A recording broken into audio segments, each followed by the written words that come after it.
So, Scott Carson, excited to be here today.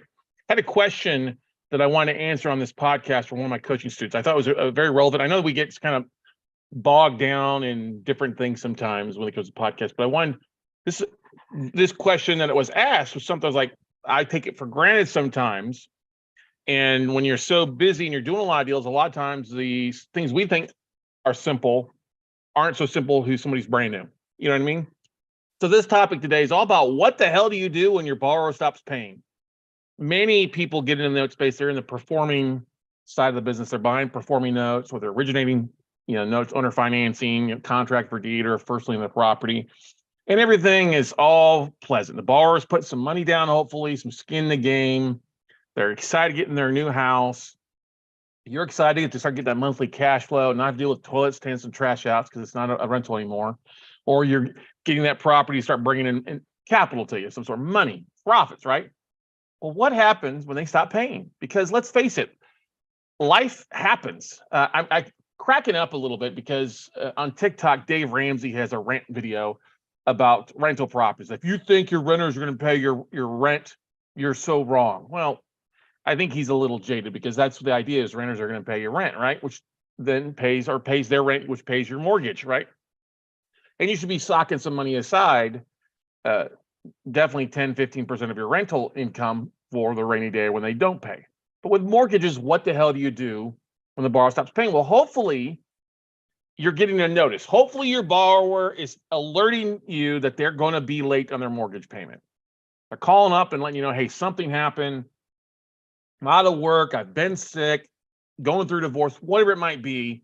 They're reaching out to tell you the reason they're going to be late. You hope for that. That's a good thing. If a borrower reaches out and tells me, hey, I've lost my job, they make an inbound phone call to our servicing company. I'm excited like that. I'm like, that's great. You're being a responsible adult. I'll work with you. Not a big deal. What do you do? What are you looking for? What kind of, I might ask some questions or, usually the servicing company will know where they worked before because that's one of the questions. Hey, where are you working when you qualified for the mortgage? What's your updated financials? What are you making per month? That kind of stuff. Are you a single household, single income household, or is your spouse working? That kind of stuff. What happens though when the borrower doesn't call and it goes late now, and now the servicing company is reaching out and trying to track that borrower down. If the borrower is playing hide and seek where we have a hard time getting a hold of them, I am not very friendly at that point.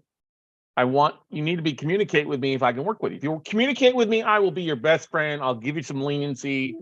I'll give you a favorable terms to get caught back up, whatever it might be. Hey, do you need to split the payment up over every 2 weeks? Or hey, do you need to skip a month and start up next month and just pay $100 extra per month? Whatever it is, we'll get you caught back up. There's all sorts of things we can do if you work with me. But if you don't make the payment and you don't call, and it makes it hard for my servicing company or us to even reach out. If my servicing company is reaching out and they can't get a hold of the borrower, my ass is going to go the next level. We'll send letters out. The servicing company is going to send, regular letters out, statements, hey, you're behind. That's great. But that's the least amount that they're going to do. They'll call up, 4 times a month a lot of times. They'll try to follow up.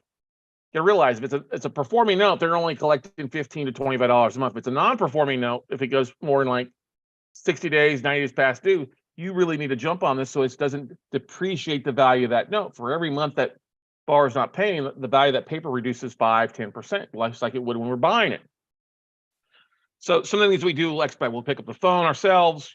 We'll send out a door knocker to knock on the door through a third party. Hey, just trying to make right party contact with you. What's going on? We'll contact their job. I'll send out a different type of direct mail piece, a FedEx. Someone's going to be signed. You can send certified letters for them to have to sign off on.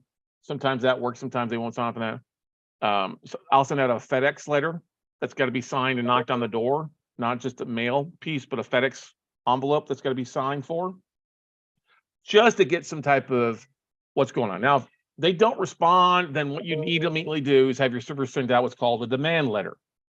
If you don't hear from them in 30 days and get beyond 30 days, I like to go ahead and send a demand letter relatively quickly. Now, you may have to wait 60 or 90 days, but like hey, you're behind, we need to get caught. I may send like the pre-demand letter. But once somebody gets 90 days behind, 3 months of non-payments, well, we're going to expedite that. We're going to say, listen, If you're not making payments, we're going to start the foreclosure or eviction process. Eviction is a contract for deed, foreclosure if it's a first lien. And each state's different. You got to know that. What's the cost for that? Now, if you don't have the funds for the eviction foreclosure, that can be a difficult thing. Still send out a demand letter. Still get them on the phone. Hey, let's work something out. We're willing to work with you. Some people just need a little bit of a get out of jail card a little bit. Not seriously, but we've had people get arrested before that had to get out of jail. Okay. So once it goes that demand letter, then you need to turn over to your attorneys, let your attorneys work with it. You need to get legal, get started on that, get that process rocking and rolling, and go from there. And understand part of your due diligence process on the front end side is to find out, make sure when you're buying that note, that if you've got to bring the money to the table to foreclose, to evict, you've got it. And if you're using other people's money and you don't have the funds, you didn't get a lot extra funded with a deal. I mean, if you got some extra funded, that's what that extra funding is there for, in case it does go bad. You got to pony up that money. But if you don't have the money, instead of letting it sit there, and maybe you only had the investor fund what was going to be funding because it was a performing note, you may want to go back to the investor and say, hey, the borrower is not paying. We need to start the foreclosure process. Would you like the opportunity to advance another $3,000 or $5,000 for that you're getting paid on, or do you want me to pay?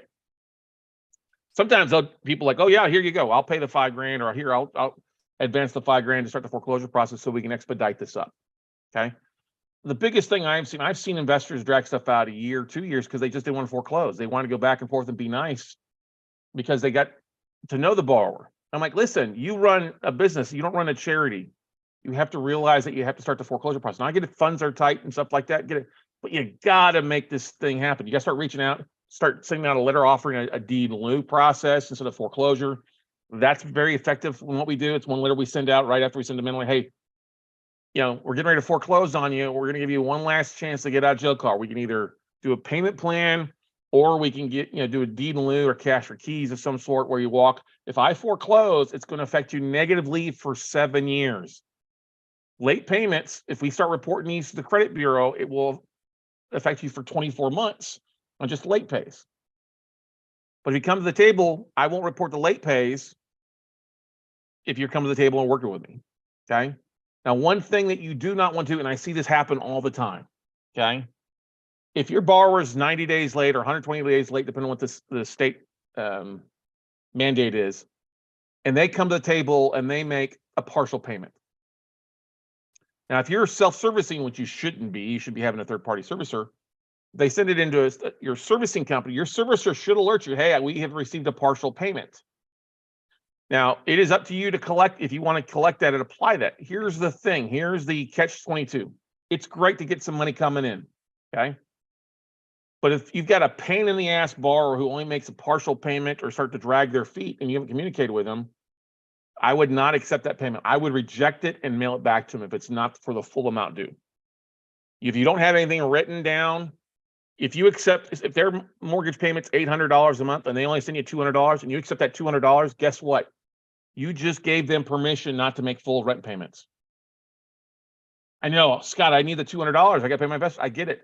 But you're now delaying, you're now recasting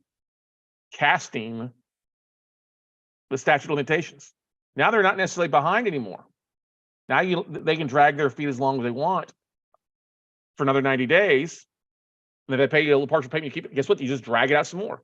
So don't accept partial payments. I would tell your servicing company, we have literally done this when we had pain in the ass borrower. We said, no, return the payment. You need to give them a phone call. I would tell them we're not accepting a $200 payment. You need to send it back in. And you also need to alert the servicing company, hey, do not accept partial payments. They need to bring the full amount due if they're not communicative. Now, if they do communicate and they say, I got this month's payment, I can pay a little bit extra, then you can allow for a partial payment, provided they make that full payment plus the extra. Okay. So it's like a mini trial payment plan there. But people accept $200, I'll accept $400, I'll accept half right now. Well, you can pay the other half in 2 weeks. Okay, great. Well, 2 weeks comes around, they don't have it. Guess what? You got to go back and try to collect on it. So don't accept partial payments. Start that foreclosure eviction process. It starts to get beyond 30 days and you have no interaction. Of course, with COVID, we couldn't do that. You had to delay things. You had to give people forbearance agreements. That's going to happen. But that time has passed. Okay. If somebody reaches out, hey, we want to do a loan mod. Well, no. I'm not going to do a loan mod when you're 3 months behind. We'll do a trial payment plan. Because then if you don't fall through the payment plan to get caught back up, then I can still foreclose. I can still start the foreclosure process because you didn't fall through on the terms of the TPP. Okay. So this is really important. Talk with your servicing company, talk with your attorney. Always one of the most important things you can do due diligence wise is to always talk to the attorney in that state. Hey, how long does it take to foreclose on a first mortgage? How long does it take to foreclose on a contract for deed if it's different in that state? And then what's the time to evict once I foreclose? Like in Indiana, you can evict in 14 days, which is great. Eviction often is 30 to 60 days in a lot of places, or faster. Foreclosure, if it's a first lien, that can drag out, it can be as fast as 21 days here in Texas, all the way to a couple of years in New York, New Jersey. So be careful about it. But know what your eviction timeframes are, know what your foreclosure timeframes are. Sometimes we've had people move in, squatted, and we had evict. That took a period of time to try to track them down. So leverage your vendors, your door knockers, your servicing companies. If your servicing company is not providing you service, you need to chew some ass. Get on the phone, speak to a supervisor, because these are things. Servicing companies often are going to drag their feet because they want to do the least amount of work to get the servicing fee. You got to put them to work. Now, if you've only got 1 or 2 notes with them, yeah, you're going to be at the bottom of the list when they get around to doing things. This is where it makes sense for you to do a little bit of extra work, send out the letters, find a template for, hey, you need to come to the table, but don't have them come to you. Have them go back to the servicing company or have them speak to your attorney. This is what I like about Covey Financial, is they're just doing the servicing. Any type of legal, you need to have an attorney. So find a good attorney in that state and have them handle the eviction foreclosure process. If you've got, if you're evicting somebody, find a good property management company there to help you out with it. But you got to stay on this. This is where people lose money because they're not aggressive. And if you send out a demand letter and that demand letter has expired and you've got nothing, then you need to ramp it up. You need to unleash the hounds and let your attorney take it over from there and step away. And if the borrower wants to do something, then they need to contact the attorney and you notify the servicing company that if they're calling, they now need to contact the attorney, and here's who's handling the foreclosure eviction, and go from there. Too many times you'll have a borrower that was talking to you and then talking to servicing company, talking to attorney, and they're trying to spin different stories, hoping that the three of you guys don't communicate. So that's why you want to have one focal contact, one point of contact for your borrowers at that point. If they don't play ball, then I can't help you. If you're not going to work with me and communicate, I can't help. And you have to give them specific guidelines. Hey, if you're going to make this separate payment, I need it done by this. Okay. Do you need me to send you envelopes? Do you need me to send you payment stubs so you can send the stuff in? Here's our wiring instructions for you to wire, or ACH instructions. That's another thing too. You may want to have your borrower set up and make a payment set up in the system of the servicing company for the servicing company to auto charge their debit card or credit card on the day that it's due. You even give them a little bit of a discount if they'll set that up where it's on automatic pilot for you. So that can save you some time, but don't just send a snail mail, send a certified letter, send a FedEx letter that needs to be signed, send it to their work, send it to their home. Of course, if they're no longer working, they might not be there, but pick up the phone and give a phone call. People will lie about things, and it's always worth double checking and going from there. And if they've done a thing, they filled out the financial statements, there should be some, references, bosses, the verification of employment. This is an important thing to keep at. If you're looking at a performing note and it's being self-serviced in a state that requires servicing, this could be a very big red flag. Ask to get copies of the servicing notes, not just the amortization and payment table, but literally the servicing notes of the conversations. There should be a software. Anybody's collecting payments or originating notes, there's got to be a conversation base. There's got to be something that outlines why is the borrower behind. I got a student right now is looking to buy a note. Well, the borrower is actually 90 days behind. Well, the sellers tell them, they're going to get caught up on payments. Where's that in writing? Where is that in the system here showing that? Otherwise, they're still 2+ months behind, and I'm not seeing payments coming on a regular basis. Where are the notes that outline this conversation? Where's the updated financials? Where's the updated contact information for the borrower? If you don't have that stuff in your servicing notes, I mean, that's the difference between getting the borrower back on track easier or versus being a dead dog. If you get the servicing notes and they tell you see the borrower called in trying to make a payment, wants to do a loan mod this much amount, here's an updated phone number and email address for them, yada, yada. That stuff is worth gold. It makes that even a non-performing note more valuable, that I pay more for because I've got new contact information. I see that the borrower is making right party contact with inbound phone calls. The servicing or the seller hasn't been making outbound phone calls. So don't sweat it. If you're buying just performing notes, the idea that I'm not going to have to deal with non-performing, I'm sorry, you're going to have to deal with non-performing sometime. We had Bill Moncaro from Paper Source on a while back, and he talked about that he's only had to foreclose on one borrower in his day. That's great. He talks about the fact that, hey, you foreclose on somebody, he offered people deed in lieu or set other things up, which is totally fine. You can do a deed in lieu and escrow. We've done that sometimes before with some owner finance stuff that we've originated well in the past. Just be prepared. This is why you don't buy stuff at par if it's scratch and dent. You got to buy it at a discount, because if you do have to foreclose, you want to make sure you've got enough there that if your maximum bid at the auction is going to make some money instead of nothing. So take it from there. If you have any questions, feel free to reach out to me at talkwithscottcarson.com. That's talkwithscottcarson.com. I'm glad to answer any questions. I get people call me all the time and say, hey, Scott, I got an issue. What should I do with this? And I'll be glad to help answer any way I can for you. So go out, take some action, everybody, and we'll see you all at the top.